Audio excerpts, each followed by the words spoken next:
Hola, buenas tardes a todos. Vamos a resolver el examen Selectividad Física de Cantabria, examen de julio de 2021.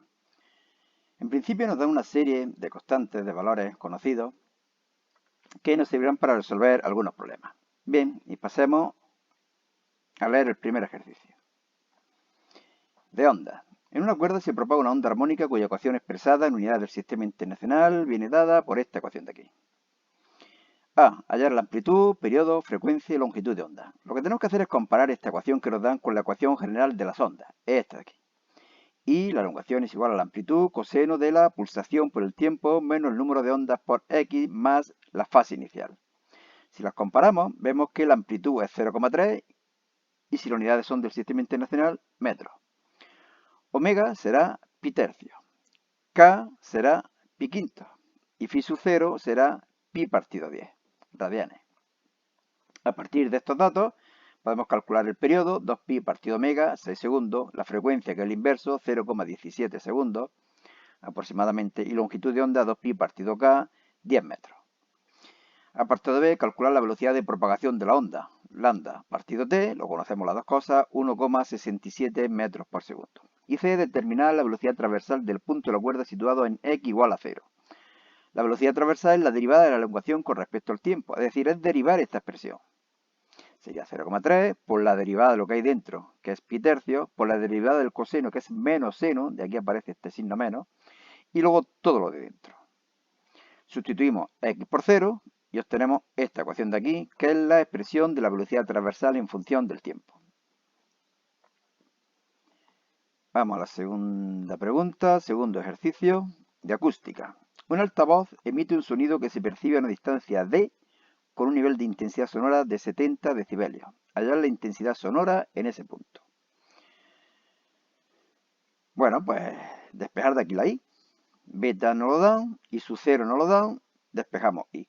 10 elevado a menos 5 vatios partido metro cuadrado. B. Calcular el factor por el que debe incrementarse la distancia del altavoz para que el sonido se perciba con un nivel de intensidad sonora de 60 decibelios. Para sustituimos, en vez de poner 70, ponemos 60 y calculamos i. I es 10 elevado a menos 6.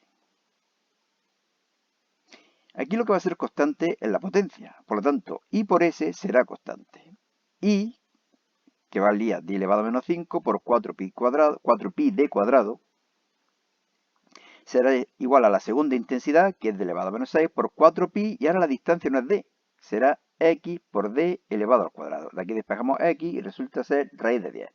Es decir, que habrá que multiplicar la distancia por raíz de 10 para que la sonoridad pase de 70 decibelios a 60 decibelios. Y C, calcular el factor porque debe incrementarse la potencia, ahora la potencia es la que cambie, para que a la distancia D el sonido se perciba con un nivel de intensidad sonora de 80 decibelios. De nuevo, utilizamos la misma ecuación, despejamos I y nos da este valor. Y ahora lo que es constante es la superficie y por lo tanto R. I, que es igual a P partido S, S será igual a P partido I y tiene que ser igual a constante, puesto que nos están diciendo que a la misma distancia.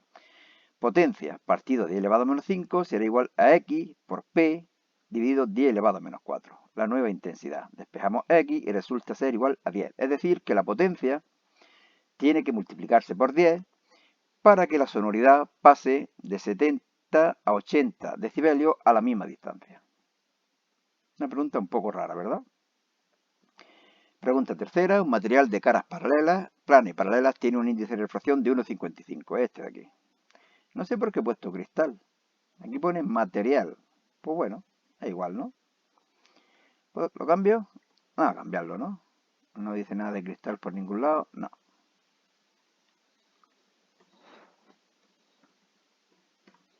Material. N igual a 1,55. Si lo colocamos entre agua y aire e incide con un rayo de luz monocromática de 4,5 por 10 elevado a 14 Hz, que sería este rayo, con ángulo de 20 grados, calcular A, la longitud de onda del rayo en el agua y en el material. Bueno, pues aquí, ya que estamos puestos, vamos a cambiarlo también aquí, ¿no? Material. Bueno, sabemos que la velocidad es igual a c partido n, pero la velocidad también es igual a lambda por f. Entonces, si v es igual a v, evidentemente c partido n es igual a lambda partido f. Despejamos lambda y será igual a c dividido nf. Sustituimos los datos para el agua, sustituimos los datos para el material y tenemos las dos longitudes de onda en esos dos medios, en el material y en el agua. B, los dos ángulos de refracción con un dibujo explicativo. Bueno, este es el dibujo, evidentemente el rayo se acerca a la normal cuando pasamos a un medio con mayor índice de refracción y se separa de la normal cuando pasamos a un medio con menor índice de refracción. Fijaros que aquí vienen los cálculos, pero si estamos pasando de 1,33 a 1, está bajando el índice de refracción, si no tuviéramos en cuenta lo de medio, y tiene que ser este ángulo mayor que 20. Bueno, pues aplicamos la ley de Snell, la segunda ley de Snell para las dos refracciones y obtenemos 17,07 y 27,06. C. El ángulo de incidencia a partir del cual se produce reflexión interna total en la segunda cara. Podríamos repetirlo, solamente que aquí sabríamos que esto es 90 grados, calcularíamos este ángulo y a partir de este ángulo calcularíamos este de aquí. Se puede hacer así o directamente, ¿de acuerdo? Poner aquí 90 grados y calcular cuál sería el ángulo de incidencia. Ahora no recuerdo cuál de las dos formas he hecho. Vamos a ver. En dos pasos. El rayo de luz debe incidir sobre la segunda cara con el ángulo límite. Lo calculamos y luego volvemos a aplicar la segunda ley de Snell para la primera refracción. ¿De acuerdo? Seno de I, seno de R, n sub 2, n sub 1. Esta sería la segunda refracción. Calculamos L 40,18. Y ahora la volvemos a aplicar para la primera refracción. Seno de I, seno de R, N2, N1. Pero sabemos que R es 40,18. Calculamos I y es 48,76. ¿De acuerdo? En la primera refracción se acercará a la normal, pero en la segunda se separa tanto, llega a 90 grados y no se produce la refracción, sino la reflexión total. Ejercicio número 4. Óptica geométrica. Se dispone de una lente delgada divergente, de distancia focal 15 centímetros en valor absoluto, pero como divergente, menos 15 centímetros. Fijaros que pongo aquí los datos.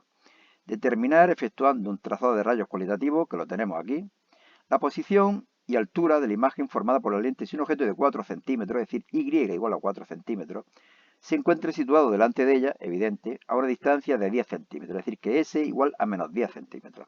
Recordar que en las lentes la posición izquierda tiene distancias negativas, a la derecha positiva, arriba positiva, abajo negativa. Estas son las dos ecuaciones de la lente delgada, esta de aquí y esta de aquí. Aplicamos la primera y calculamos S', que es menos 6 centímetros. Recordar que las lentes divergentes, S', es decir, la posición del objeto, la posición de la imagen siempre está a la izquierda de la lente, por lo tanto negativa. Y siempre se obtiene una imagen menor y virtual. Y prima la calculamos y fijaros cómo es menor, 2,4 centímetros menor que 4 centímetros. La imagen, por lo tanto, es virtual, menor y derecha, que es lo que nos preguntan en la tercera, en el segundo apartado. Ejercicio número 5. Campo gravitatorio. Un cuerpo de 2 por 10 elevado a 10 kilogramos, aquí lo tenemos, se encuentra fijado en el punto menos 50, 0. Otro cuerpo de 3 por 10 elevado a 10 kilogramos, este aquí, se encuentra en el punto 100, 0. Todas las distancias se dan en metros. Calcular y representar gráficamente el vector campo gravitatorio debido a los dos cuerpos en el punto. Yo lo que he hecho ha sido representar G1 y representar G2, que va a ser más pequeño. Sumamos vectorialmente y obtenemos G.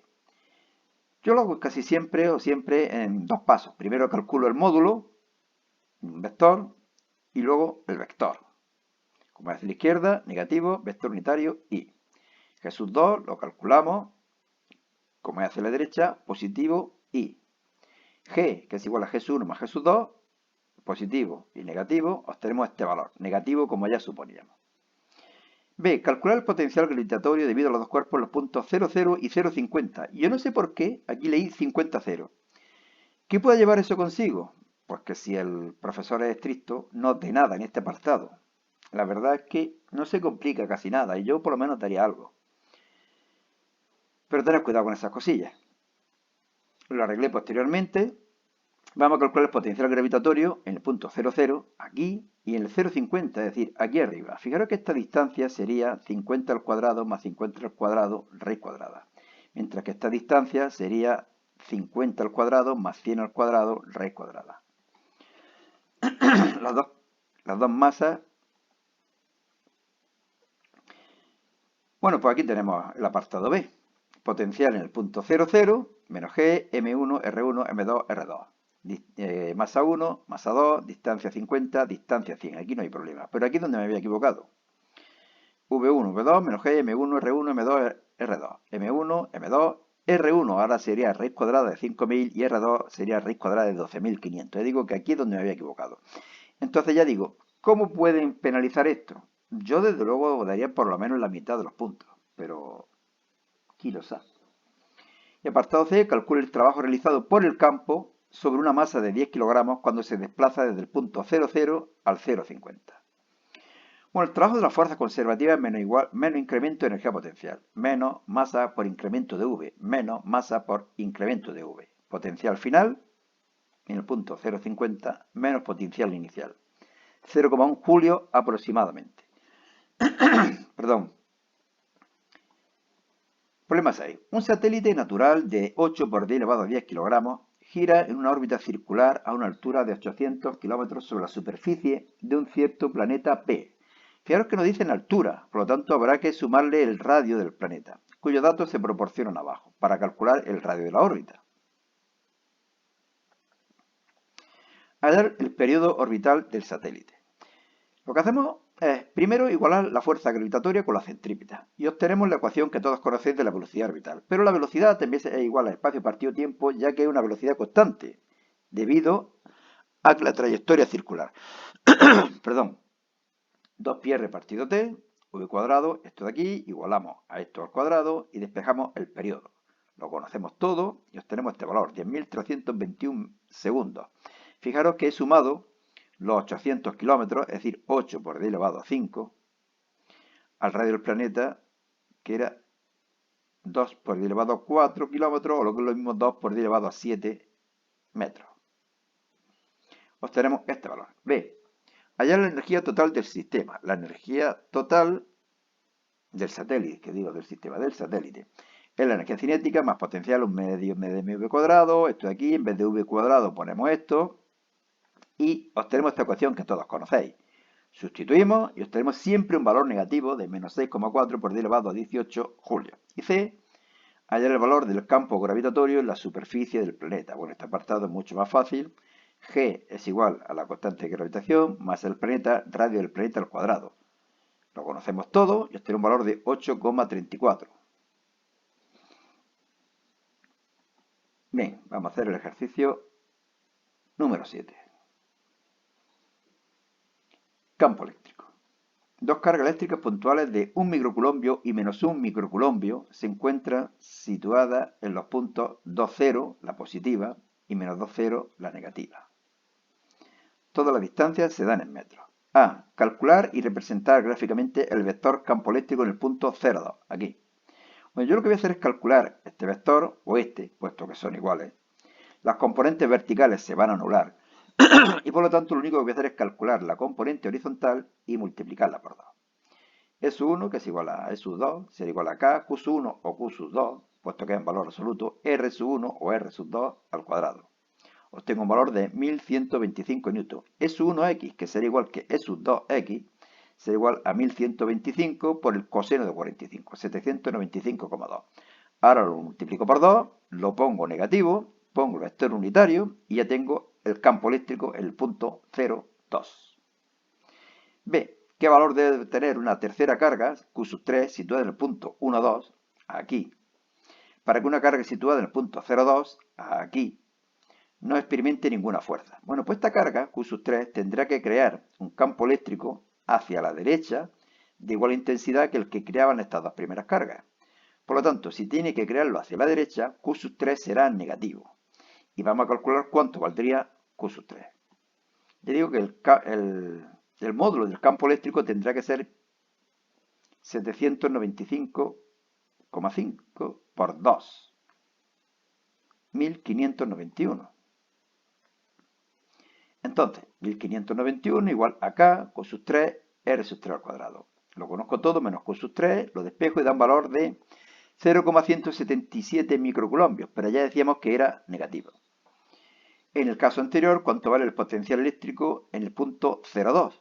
Bueno, podemos pensar que el potencial eléctrico creado por las cargas 1 y 2 es 0. Bueno, es el que sea, pero que se anula. La suma de los dos potenciales eléctricos sería 0. Y por lo tanto solamente podremos calcular el debido a la carga Q sub 3. Pero bueno, no me complico la vida, ¿no? Porque en otros casos no va a ocurrir eso. V será igual a U sub 1, a U sub 2, a U sub 3. K, Q sub 1, R sub 1, Q sub 2, R sub 2, Q sub 3, R sub 3. K multiplico por 10 elevado a menos 6 para tenerlo más fácil y distancia, distancia y distancia. Y tengo un valor de menos 1593. Aquí tenemos una carga.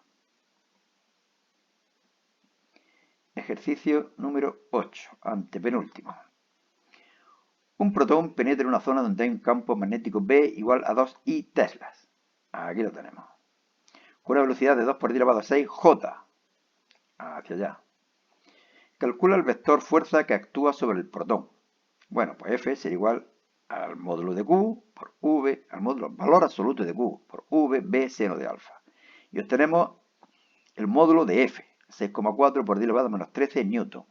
Ahora aplicamos la regla de la mano izquierda y deducimos que F va hacia abajo, es decir, hacia el sentido negativo del eje Z. Por lo tanto, aquí habrá un signo menos y aquí el vector unitario K. También podríamos haberlo hecho de esta forma. Yo lo veo mucho más fácil de la de arriba, claro. B. Calcular el radio de curvatura de la trayectoria. Lo primero que hago es deducir esta ecuación, que bueno, no creo que haga falta, pero tampoco pasa nada. Fuerza ejercida por el campo magnético igual a fuerza centrípeta, QVB seno de alfa igual a mv cuadrado partido R, despejamos R, lo conocemos todo y obtenemos un valor de 1 centímetro. Y C. Calcular el periodo de la trayectoria.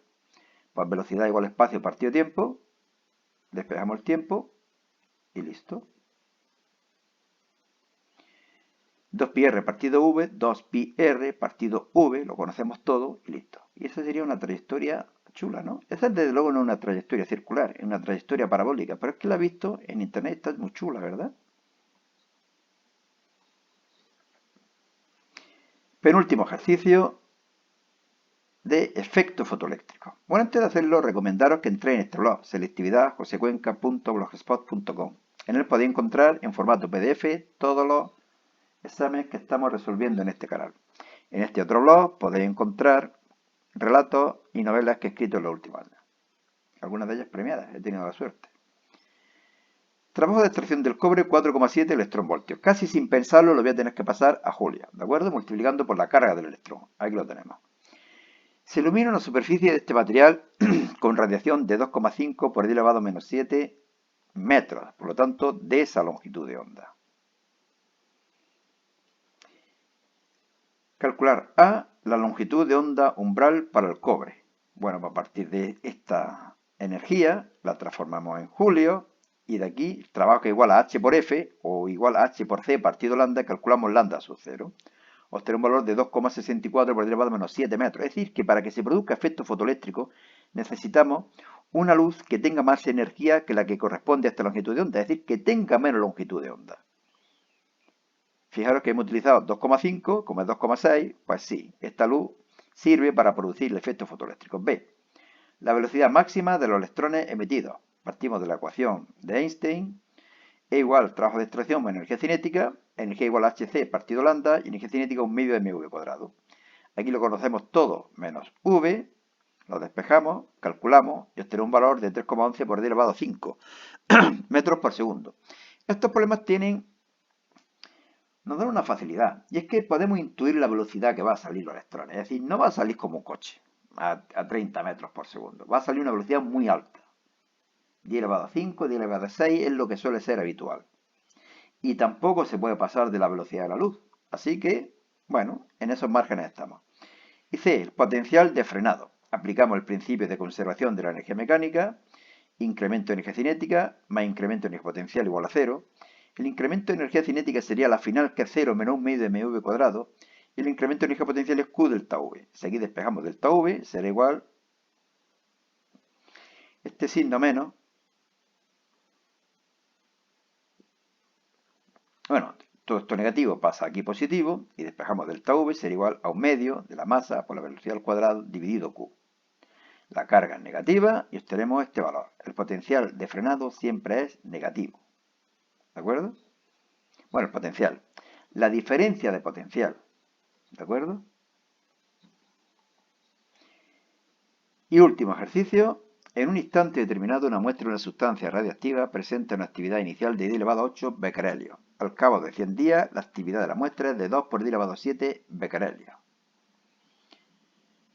A calcular la constante de desintegración y el periodo de semidesintegración de dicha sustancia. Ya conocéis toda esta ecuación, la forma integrada de la ley de desintegración radiactiva.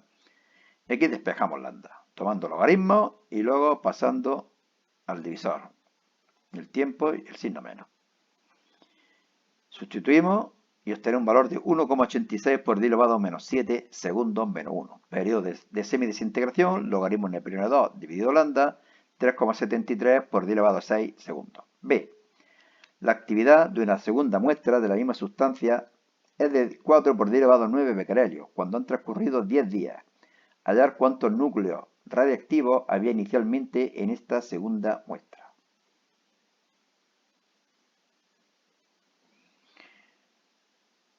Bien, pues vamos a calcular cuál era la actividad inicial. A igual a sub 0 elevado a menos lambda t.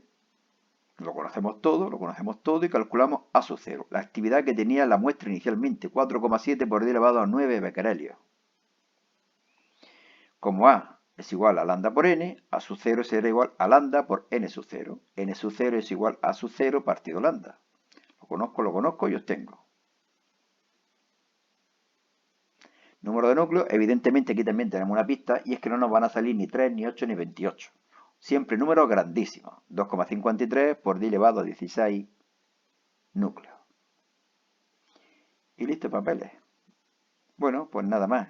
Suerte y hasta otra. Fijaros como en el blog, aquí aparece ya el examen que habíamos grabado antes de julio de 2020. Ya os digo, que en el blog los tenéis todos los que hemos hecho de los últimos años. Bueno, pues nada, suerte y hasta otra.